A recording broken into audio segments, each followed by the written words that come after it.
안녕하세요. 저는 환갑이 조금 넘은 남성입니다. 지금은 서울에서 사랑하는 아내와 함께 살면서 첫째 아이는 출가시키고 둘째 아이는 유학을 보낸 상태죠. 괜찮은 중소기업을 운영하며 지금까지 살아와서 집안은 상당히 부유하고 경제력 있는 편입니다.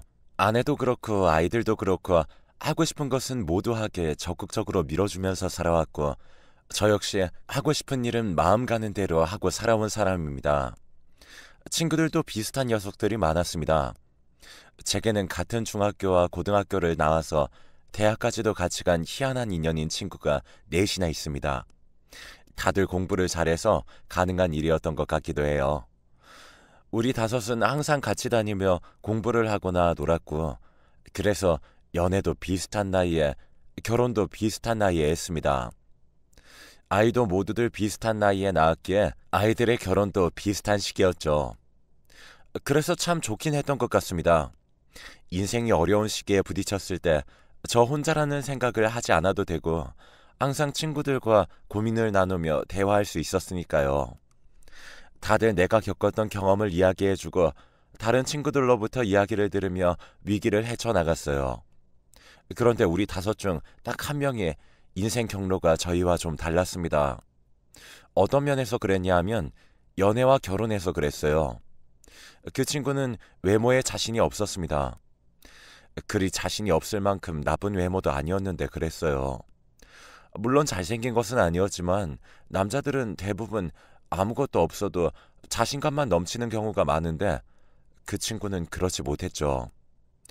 여자들 앞에서 숫기도 없고 뻔뻔하게 들이대는 성격도 부족해서인지 대학 졸업 때까지 연애를 못했습니다. 졸업 후 좋은 기업에 취직해서 딱 한 번 여자를 만났던 적이 있었는데 그 여자가 하필 다방 아가씨여서 우리가 기절할 것 같은 기분으로 뜯어 말렸었죠. 아니나 다를까 그 여자가 순진한 친구를 완전히 뜯어먹고 임신해서 집에 들어앉으려고 덤벼서 그 친구의 부모님이 거의 졸도 직전까지 가게 되었답니다. 우리는 서로 부모님들까지도 잘 아는 사이였기 때문에 친구의 부모님이 기함하시는 걸 보고 저희도 놀랐었죠. 야, 김명수, 너 무슨 생각으로 그런 여자를 만났냐? 다른 여자들은 날 안 만나주잖아. 어떻게, 왜 널 안 만나줘? 명수 네가 뭐 어떻다고 그래? 국내 굴지의 대기업에 들어갔고 성격도 착하고 뭐가 모자라서? 모르겠어. 그냥 여자들이 싫어하는 것 같아. 아니 무슨 소리야. 그게 아니라 네가 너무 부끄러움이 많은 거겠지. 여자들한테는 남자들이 과감하게 다가가 줘야 돼. 그러다가 싫어하면 어떡해? 싫어하면 그냥 신사답게 물러나주면 되는 거지. 야, 한 번에 성공하는 사람이 어디 있냐? 호감 가는 여자들한테 호감 표현하고 만약 아니면 그만두면 되는 거야. 뭐가 그렇게 어렵냐? 모르겠다. 난 정말 그게 너무 힘들어. 친구는 다방 여자와 헤어지고 나서 외로움을 토로했습니다. 나중에 친구도 그 여자가 자기한테 돈 받아서 다른 기둥서방 같은 남자한테 입금하고 있었다는 걸 알게 되어서 심하게 실망하고 헤어졌는데요. 하지만 여전히 외로움을 위로받았던 그녀에 대한 그리움을 달래지 못하고 있는 것 같았습니다. 저를 포함한 제 친구들은 그 친구가 너무 안타까워 어쩔 줄을 몰랐죠. 본인이 자신감만 가지면 되는데 그게 안 되기 때문에 외로움에 시달리고 있었으니까요. 그리고 그 자신감 결여는 친구의 부모님도 대체 왜 생겨났는지 모르는 종류의 것이었습니다. 그냥 타고나기를 너무 수줍고 부끄러움이 많은 성격으로 타고난 친구였어요. 그래서 저희는 모두 취업하고 난 이후에 그 친구에게 어지간히 여자를 소개시켜 주었습니다. 각자 20대 중후반쯤에는 모두 결혼에 성공했기 때문에 아내의 친구나 지인들 같은 인맥도 많았거든요. 회사에 있는 직원들 소개시켜 주기도 했고 처갓집에 친척을 연결시켜 주기도 했습니다. 하지만 희한하게도 그 친구를 만나고 돌아오는 여성들은 다들 난처하게 그러는 겁니다. 사람은 정말 좋으신데 어... 남자다운 매력이 없으시네요. 제가 소개해 주었던 아내의 친구분이 그렇게 말했죠. 그러니까 말하자면 친구는 아주 배려심 많고 착하고 좋은 사람이었지만 너무 착해서 남자로 보이지 않는다는 거였어요. 조금 더 여성을 리드해주면 좋겠어요.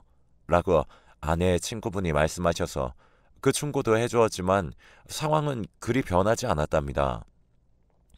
저희는 꾸준히 노력했지만 그 친구는 본인이 어느 순간부터 포기했던 것 같습니다. 여자하고는 인연이 안 된다고요. 게다가 연애와 사랑에 대한 환상이 있었기에 중매를 통한 결혼은 하고 싶지 않았던 모양이에요. 사실 우리 친구들이 모두 연애를 하다가 결혼을 했기 때문에 곁에서 보기에 그것이 정상이라고 보였을 수도 있습니다. 우리도 중매 결혼도 아주 정상적이고 당연한 거라고 말하곤 했지만 친구는 귀담아 듣지 않았어요. 그리고 그게 언제까지 갔냐 하면 무려 환갑이 될 때까지 갔습니다. 네, 대단하죠? 저 같으면 아마 40 중반쯤에 다 포기하고 중매에 매달렸을 겁니다. 원래 혼자 살고 싶어 했다거나 외로움이 없다거나 하는 성격이 아니었는데도 말이죠. 50이 넘어서부터는 우리는 가능한 아내나 가족 이야기를 그 친구 앞에서 꺼내지 않으려고 조심했어요. 잘못 말하면 그 친구가 의도치 않게 상처를 입을 수도 있을 것 같아서 말이에요. 하지만 그 친구는 항상 가족들 이야기를 해달라고 먼저 청했고 그 이야기를 들으면서 외로움을 해소하는 것 같았어요. 네 아이들이나 아내가 참 고맙고 대견하다며 아이들에게 챙겨주라고 용돈을 주거나 해외에 다녀오면 선물을 사가지고 오거나 하는 일도 많았죠. 우리는 그 선물을 거절하지 못했습니다. 거절할 명분도 없었고 거절하면 친구가 매우 서운해했거든요. 친구가 돈이 없으면 그 핑계나 댈 텐데 문제는 우리 5명 중에 그 친구가 가장 사회적으로 성공했다는 겁니다. 저도 사업을 하면서 제법 윤택하게 살았지만 그 친구에 비할 바는 아니었거든요. 야, 이번에 명수 너네 회사 또 주가 올랐더라? 그렇지 뭐. 운이 좋아. 이놈은 수십 년을 맨날 운이 좋대. 야, 그렇게 운이 계속 좋은 거면 네가 행운의 신이겠다. 아이, 그러게. 지가 고생하고 노력한 건 맨날 쏙 빼놓고 이야기하고. 그런 이야기를 하면 친구는 쑥스럽게 웃었습니다. 우리 앞이나 여자 앞에서는 부끄러움 많고 수줍은 친구였지만 회사를 경영할 때는 완전히 다른 대표님이었죠. 꽤나 과감하고 공격적인 경영에도 도가 터 있었고 우리는 친구의 경영 수완을 보면서 감탄하곤 했습니다. 회사에는 내가 아주 냉혈한이라고 소문났나 봐. 완전 워커홀릭에 일만 한다고. 친구는 모두가 모인 자리에서 시무룩하게 말하고는 했습니다. 뭐 일만 하는 건 사실이지. 가족이 있으면 절대 그러지 않을 텐데. 냉혈한? 야, 그 회사 사람들 보는 눈 진짜 없다. 아니야. 회사에서는 그렇게 볼 수도 있어. 내가 회사에서는 정말 일에 관한 이야기만 하거든. 공과 사는 정확하게 구분하잖아, 내가. 친구는 힘없이 웃으며 말했습니다. 어째서 저 오랜 시간 솔로를 유지해왔나 싶었는데 아마 그렇게 회사에서는 완벽한 대표님의 모습으로 있어서 그랬던 모양이었겠죠. 누구도 다가갈 엄두도 내지 못하는 말끔한 대표님 모습으로 말이죠. 우리는 혀를 찼지만 거기에 대해 더 말을 붙이진 않았습니다. 여태까지의 경험으로 인해 어떤 말도 그 친구에게 도움이나 위로가 되지 않을 거란 사실을 알았기 때문이었죠. 그리고 우리는 앞서거니 뒤서거니 하면서 환갑을 맞이했습니다. 코올리게로 한 동네에서 만난 친구들이 환갑을 맞이하는 걸 보는 건 정말 이상한 일이었어요.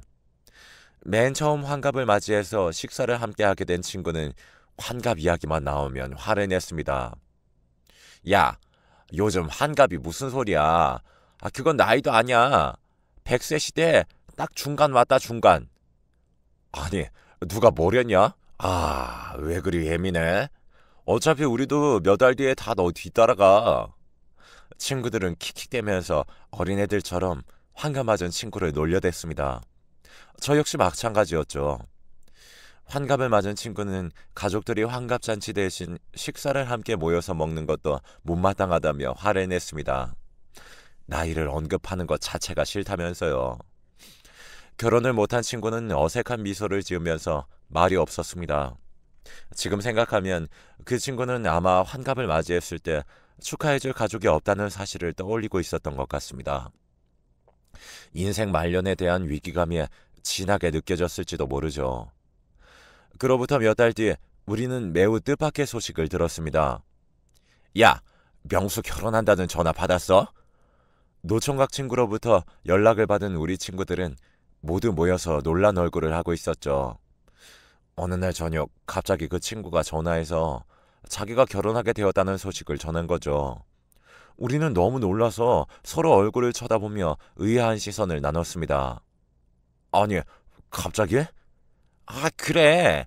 몇 달 전만 해도 아무 일도 없었잖아. 그러게. 어떤 사람을 만나길래 환갑도 넘어서 결혼을 하겠다고 갑자기 그러는 거지?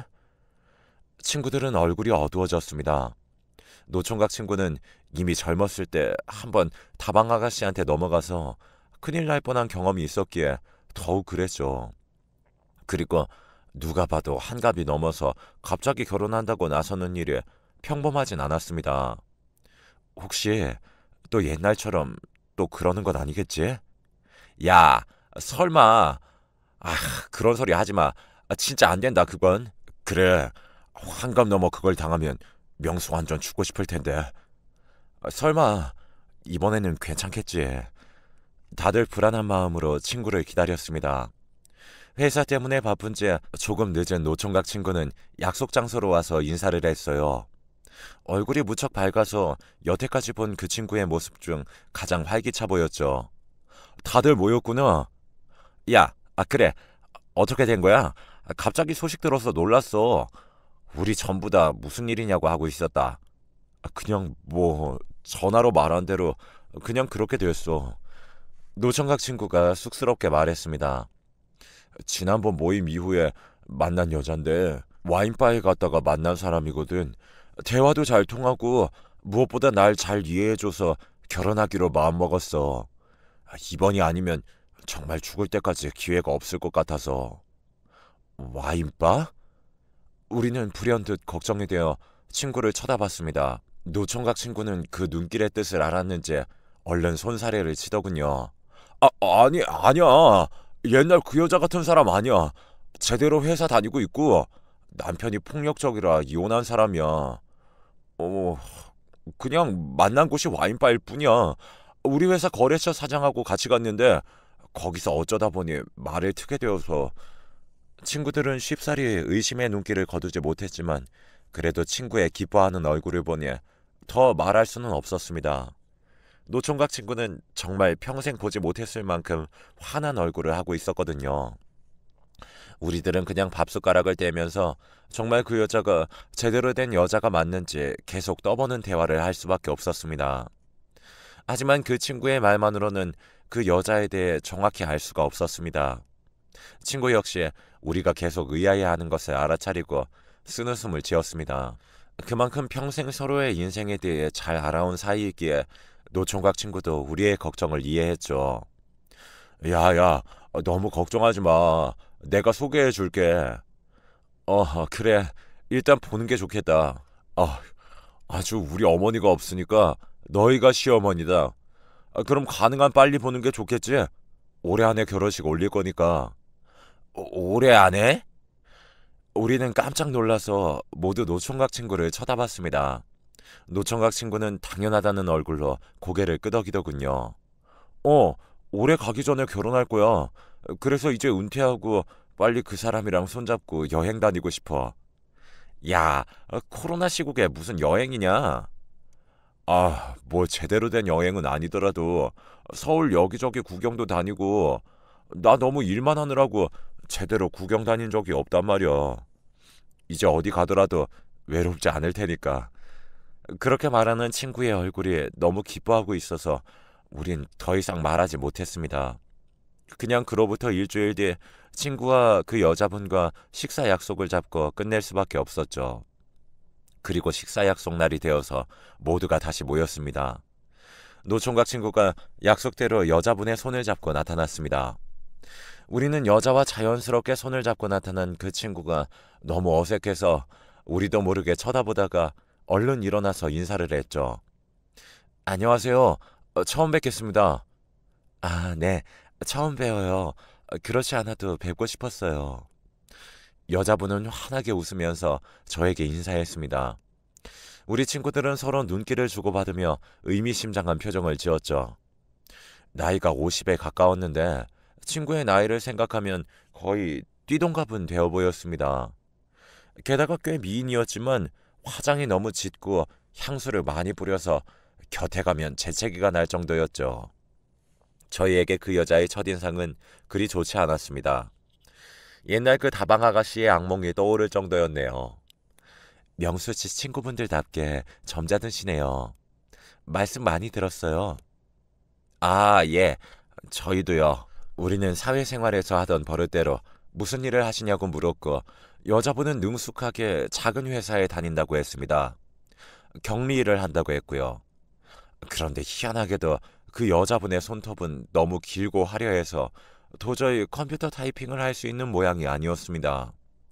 식사를 할 때도 거추장스러울 정도였으니까요. 그래도 사회에서 오래 굴러먹던 사람들이라 우리는 겉으로는 꽤나 화기애애하게 식사 자리를 이어갔습니다. 아주 명확하게 그 여자분이 눈에 거슬리는 행동을 한 것은 없었고 게다가 나이가 환갑이 넘은 사람들이 모여 있으니 섣불리 말을 꺼낼 수도 없었으니까요. 그런데 어떤 말 끝에 여자분이 그러더군요. 저희는 가만히 있는데 오히려 쿨하게 자신의 상황을 이야기해서 놀랐습니다. 하지만 그 말 끝에 불길한 뭔가가 있었죠. 지난번 결혼은 남편이 너무 돈을 많이 써서 이혼했거든요. 힘들었어요. 어, 이혼한 전 남편분 손버릇 때문에 이혼하셨다고 하지 않으셨던 거예요? 그 여자는 잠깐 당황했습니다. 친구 역시 의아한 얼굴로 그녀를 쳐다보았는데 아주 잠깐 사이 여자는 원래 표정으로 돌아가 슬픈 듯한 미소를 지었죠. 아니, 그러기도 했고 돈을 참 물쓰듯이 썼거든요. 여러 가지 이유로 이혼했죠. 아, 그러셨군요. 말이 안 되는 이야기는 아니었지만 뭔가 예감이 이상했어요. 저와 친구들은 동시에 아주 기묘한 표정이 되었지만 친구는 그대로 납득하면서 슬픈 듯이 고개를 끄덕였죠. 회사에 관련된 일에는 그리도 기민하고 야가 빠졌으면서 사생활에서는 저렇게 둔하고 순진하다니 알다가도 모를 일이었습니다. 하지만 결정적으로 뭔가 이상하다는 확신을 얻지 못해서 우리는 노총각 친구에게 이상하다는 말을 꺼내지 않았습니다. 사실 환갑이 넘었으니 이제 결혼은 자기가 알아서 해야 했죠. 누구와 결혼하든 남은 인생도 얼마 없으니 자기가 하고 싶은 대로 해보는 것도 나쁘지 않았고요. 인생이 창창하던 20대 초반과는 다른 시기였습니다.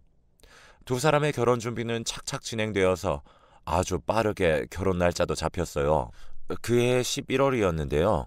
노총각 친구는 부모님도 돌아가시고 물론 자녀가 있을 리도 없어서 결혼 준비도 쉬웠습니다. 여자 쪽도 다행히 아이가 없고 부모님이 없는 상태라 홀가분한 몸이었죠.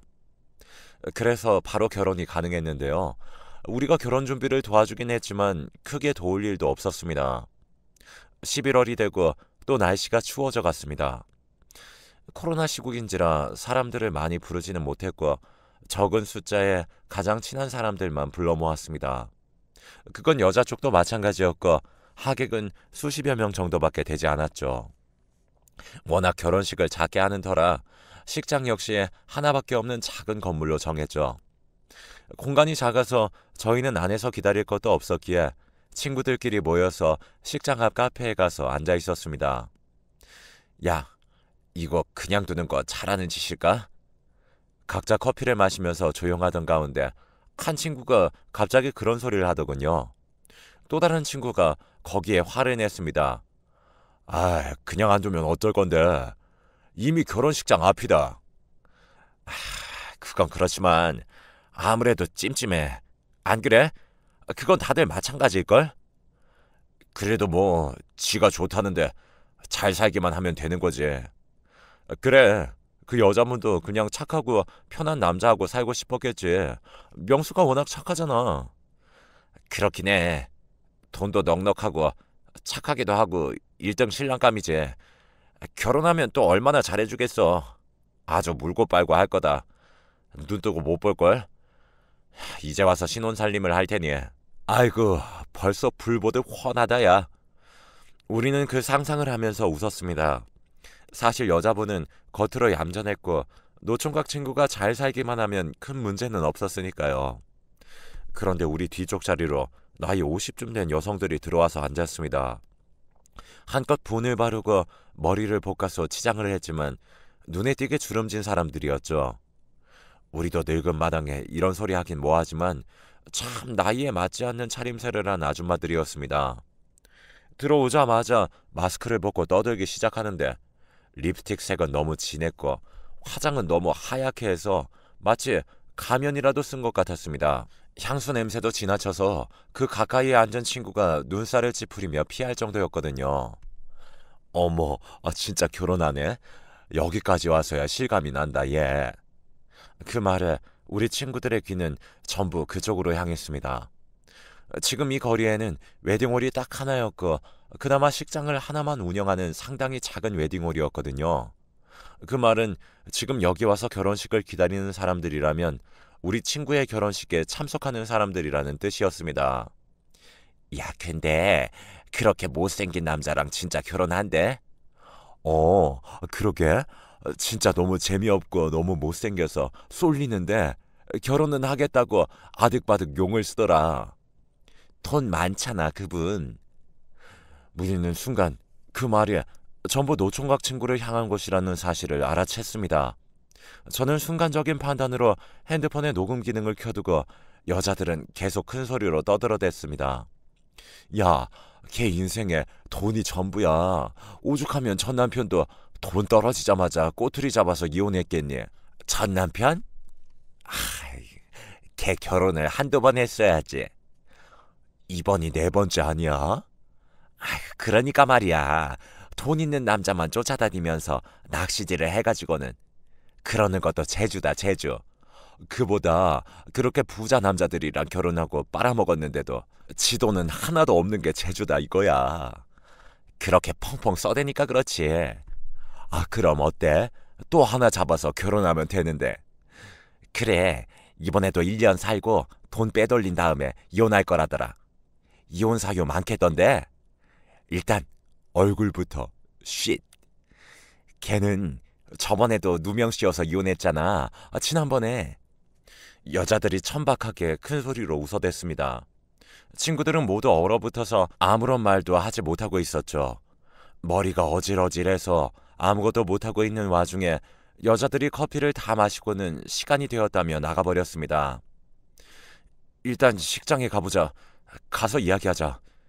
친구들은 주섬주섬 일어나서 바로 길 건너에 있는 결혼식장으로 향했어요. 저는 녹음이 된 핸드폰을 주머니에 넣고 결혼식장으로 가는 길 내내 제발 그 여자들이 이 결혼식장에 없길 바랐습니다. 다른 결혼에 대해 말한 거라면 노총각 친구가 또 한 번 상처받을 일은 없을 테니까요.